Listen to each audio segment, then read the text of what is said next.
स्वागत है आपका आज की चाय पे कि वो पॉडकास्ट है जो बहुत टाइम से लोग सोच रहे होंगे कि मैं क्यों नहीं बना रही हूँ, पर आज फाइनली मैंने बना ही दी है। जो है साहिबा और जाहिद के बिजनेस पे। जी हाँ, दोनों फाइनली बिजनेस करने जा रहे हैं। वो बिजनेस जिसको बहाना बना के जाहिद साहिबा की बिल्कुल मदद नहीं करता था व्लॉगिंग में। वो तो लड़ाई झगड़ा होने के बाद, एक आईफोन टूटने के बाद, एक वॉलेट फटने के बाद जाहिद को मजबूरन साहिबा के हाथ से फोन पकड़ना पड़ गया। बट बीबी देखो, एडिटिंग नहीं सीखूंगा, समझ आई, उसके लिए बंदा रखो। तो इंस्टाग्राम के कोलैबोरेशंस को हैंडल करने के लिए जिस लड़के को रखा था, अब वो हाथ में कैमरा भी पकड़ता है और यूट्यूब की एडिटिंग भी करता है। क्योंकि जाहिद को तो बिजनेस संभालना है ना फ्रेंड्स। वो क्या है ना कि जाहिद बहुत टाइम से अपने बल पे कुछ करना चाहता था, तो फिर वो अपने बल पे एक बिजनेस कर रहा है। अपने बल पे इस बिजनेस को उसने सिंगल हैंडेडली अपने कंधों पे खड़ा करा है।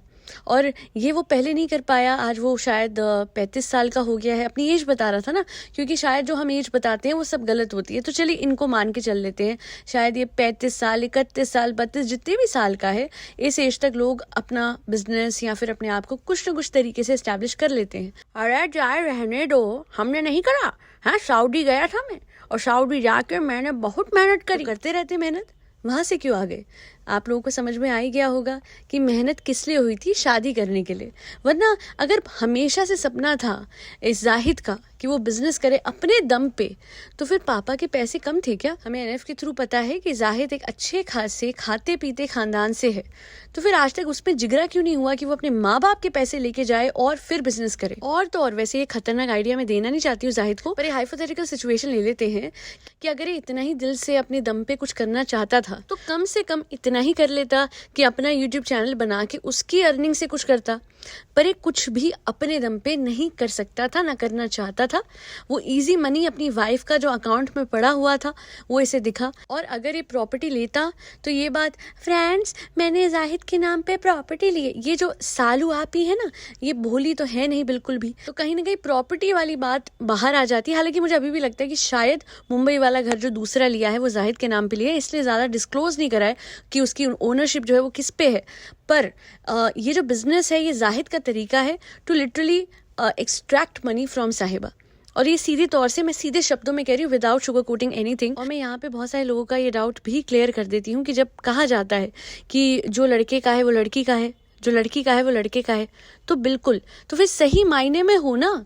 ये सिर्फ वन साइडेड कैसे चलता है? लड़की आने वाली थी तो उसी के पैसों से अपने दोस्तों को कपड़े दिलाए, अपने घर को रेनोवेट उसके पैसे से करा। हालांकि अगर ये लोग चाहते तो कम से कम अपने रिसोर्सेज लगा के बेसिक रेनोवेशन कर सकते थे। और तो और, ये जो शॉप है, एनएफ बहुत पहले बता चुकी है कि कोई बहुत एक्सपेंसिव शॉप है। अब ये वही शॉप है कि नहीं मुझे नहीं पता, लगता तो ऐसा ही है कि शायद ये वही शॉप है, क्योंकि जाहिद की मुंह की जो खुशी थी ना वो शॉप देख के।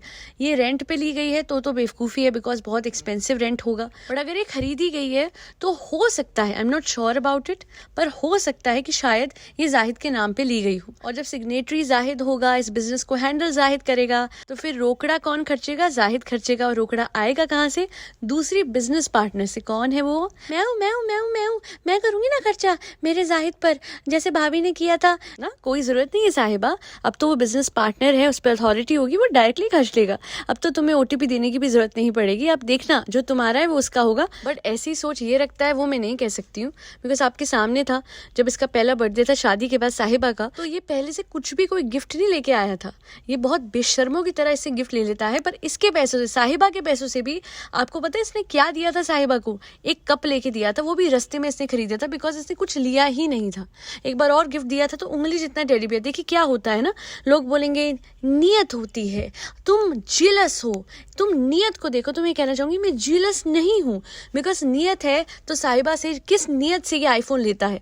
अगर खुद की नियत एक छोटे से टेडी बियर में भी दिख जाती है तो फिर लेना साहिबा से नोकिया का फोन। आई एम श्योर वो भी साहिबा दिल से देगी ना, तो वो ले लो। अरे मैं तो ले लूं, देखो मेरी मजबूरी है, समझ आई, मैं नोकिया का फोन भी ले लूं, बट ये जब मुझे देती है ना कुछ, मेरा दिल बाग बाग, एक मिनट दो, आज मेरा दिल बाग बाग हो जाता है। चाहे मैं सच बता रहा हूँ। मैं नहीं लूंगा, पर ये देती है तो लेना पड़ता है मुझे। आईफोन भी और अल्ट्रा वॉच भी, है ना मेरी बीवी, है ना। कहाँ गई साहिबा? साहिबा, अरे फोन लेने गई हो क्या नया? नहीं लालची आदमी, फोन नहीं लेने गई। अरे ओ, मैं तो मजाक कर रही थी। हाँ चाहे मेरा लप्पू, मतलब मेरा जो हस्बैंड है, जो मेरे भाई जैसा लप्पू बन चुका है, वो बहुत अच्छा है दिल का।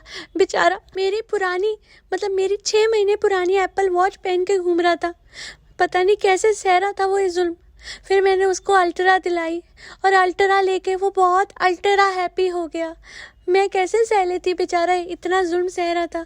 हाँ, शादी से पहले तो भैया ये बिलियनियर ट्रिलियनियर था। जब तक 10 दिन में ये एप्पल वॉच चेंज ना करे तब तक इसको सांस नहीं आती थी। तभी तो बेचारा साहिबा की 6 महीने पुरानी एप्पल वॉच भी नहीं पहन पाया, जो कि बार बार ये लोग बदलते रहते हैं।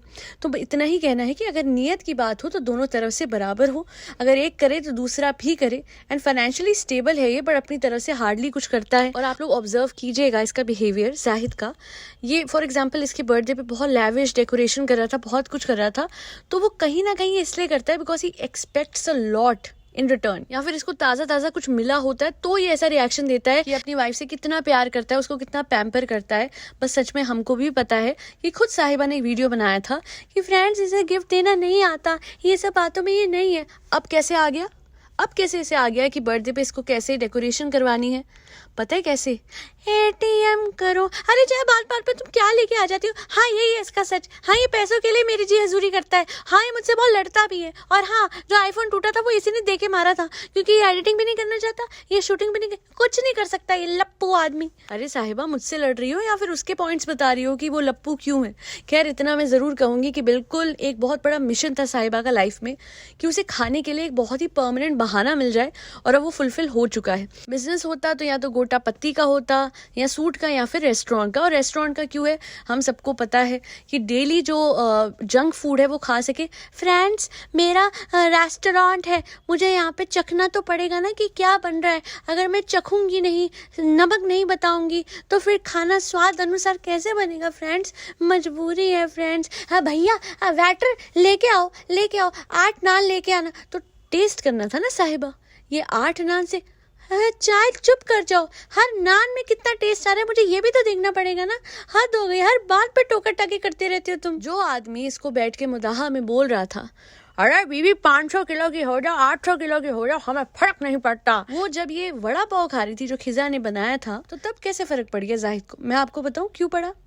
क्योंकि उस टाइम पे ये लोग आए थे अस्पताल से, डॉक्टर से, एंड इनको समझ में आ गया था कि इसकी रिपोर्ट्स ऊपर नीचे आई है, और ऑब्वियसली आएंगी। किसी का भी कोलेस्ट्रॉल हाई होगा अगर वो इंसान ओवर ईटिंग करेगा, और ये करती है और ये बहाने ढूंढती है। ये मैंने फ्रेंड्स आज से बिल्कुल हेल्दी खाना है, और फिर जाके किचन में उसके सर पे खड़ी हो गई है, क्या बना रही हो? एक वड़ा पाव तो फ्रेंड्स बनता है? नहीं बनता, सच में साहिबा नहीं बनता। You know I still remember, मेरे डॉक्टर ने मुझे एक सेंटेंस कहा था कि जब गाड़ी में पेट्रोल फुल है और अब ओवरफ्लो हो रहा है तो अब कुछ उसके अंदर डालना ही क्यों है? हमारी बॉडी भी गाड़ी जैसी है ना, हमने पेट भर लिया, पेट भरने से भी ज़्यादा भर लिया, मतलब जो कैपेसिटी है हमारी भूख की जो है, जो बेसिकली कैलोरीज है 2000 कैलोरी, उससे ज़्यादा खा लिया, और उसके बाद भी हम खा रहे हैं, क्या होगा? वो जो ओवरफ्लो होगा ना पेट्रोल, वो हमारे हार्ट में रिफ्लेक्ट होगा बैड कोलेस्ट्रॉल के रूप में। और ये बात ये नहीं मानती है, ये नहीं बताती है कि क्या रिपोर्ट आई और क्या नहीं। ठीक भी है, let her maintain her privacy, but इतना बोलूँगी कि जो ये दिखाती है उस लिहाज से इसकी हेल्थ डेफिनेटली डिटोरेट हो रही है, और क्यों हो रही है वो दिख रहा है। उसके बाद भी मैं इतना कहूंगी कि चलो तुमसे एकदम कंट्रोल नहीं होता, बिकॉज मैंने पहले भी कहा है, एकदम कोई अपना खाना रोक दे। एक बार आपको याद होगा इसकी न्यूट्रिशनिस्ट ने इसको कहा था ये खाना है, ये नहीं खाना, ये करना है, वो नहीं। तो ये एकदम क्या करती है, आज मैं सूप पीऊंगी, मैं रात को कुछ नहीं खाऊंगी। ऐसे नहीं हो सकता, बिकॉज आप लिख के ले लो, ये सूप पीने के बाद भी रात को चली गई होगी कुछ खाने के लिए, बिकॉज एकदम आप खाना बंद नहीं कर सकते। It has to be slowly and steadily that you change your diet.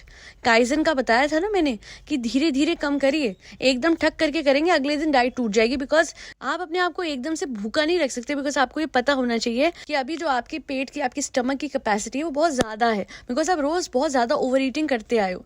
तो हल्के हल्के में करेंगे, या इसकी तरह बेवकूफ़ों की तरह रात को बैठ के सूप पी के और उसके बाद फ्रेंड्स मैं वड़ा पाव तो खाऊंगी, फ्रेंड्स अभी बाहर गए, खाना तो पड़ेगा ही फ्रेंड्स। हमें भी पता है कि हमें दिखाने के लिए आप ये डाइट फॉलो कर रहे हो, वरना आप नहीं कर रहे हो। तो Sahiba, once and for all do it for yourself, for your health. Not because दुनिया क्या कहेंगी, लोग क्या कहेंगे, बट बिकॉज आपकी बॉडी क्या कहेगी। और वो कहती है थ्रू रिपोर्ट्स जो इसकी खराब आती है, और वो इसलिए भी आती है, इसका जो हस्बैंड है वो बिल्कुल इसको मोटिवेट नहीं करता। अब जाके कर रहा है, तब पता है ये जस्टिफाई कर रहा था, हाँ हाँ खाओ बेबी, अरे क्या है खाओ। सच बात तो ये है कि जब तक हमारे अपने हमको सपोर्ट नहीं करेंगे, हम लाइफ में कुछ भी, चाहे वो बिजनेस हो, चाहे वो हमारी डाइट हो, चाहे वो हेल्थ हो, हम आगे नहीं बढ़ सकते। और बाकी बिजनेस के लिए इतना ही बोलूंगी कि साहिबा एक छोटा सा सजेशन है मेरा, ले लेना। बड़े मियाँ में आप खाने जाते थे तो अपने बिजनेस का नाम आप छोटे मियाँ रख लेना। अब आप सब पूछोगे क्यों भाई क्यों? क्योंकि क्या है ना, आपको पता ही है कि कितना हाइजीन मेंटेन करते हैं यहाँ पे ये लोग, मुदाहा में या मुंबई में।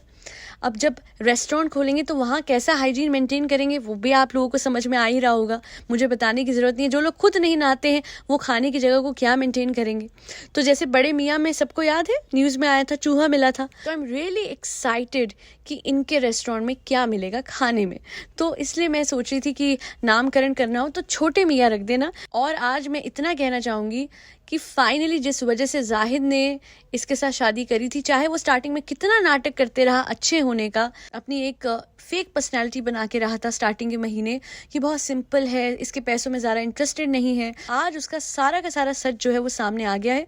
But now the question is कि जिस कपल का एक पैर होता है मुंबई में और एक पैर होता है मुदाहा में, वो बिजनेस क्या करेंगे और वो उस बिजनेस को मैनेज कैसे करेंगे, और वो लोग जो कि कंसिस्टेंटली एक चीज नहीं कर पा रहे हैं वो कैसे ये सब कुछ हैंडल करेंगे। खैर देखने में बड़ा मजा आएगा। बाकी आई होप कि आज की पॉडकास्ट सुन के आपको मजा आया हो। अगर आपको आया तो आपको पता है आपको क्या करना है, you have to like share and subscribe to आज की चाय। एंड उसके अलावा फरी बच्चों का ध्यान रखिए, ठंड से उन्हें बचाइए, उनके रहने का प्रबंध कीजिए, और हो सके प्लीज तो गर्म कपड़े जो हैं वो जरूरतमंदों में बांटिए। और भूलिएगा मत 22 जनवरी को रामलला घर आ रहे हैं और आप सबने बड़े धूमधाम से पूरे दिल से दिवाली मनानी है। आज के लिए इतना ही। जय श्री राम, हरे कृष्णा, राधे राधे, जय सिया राम।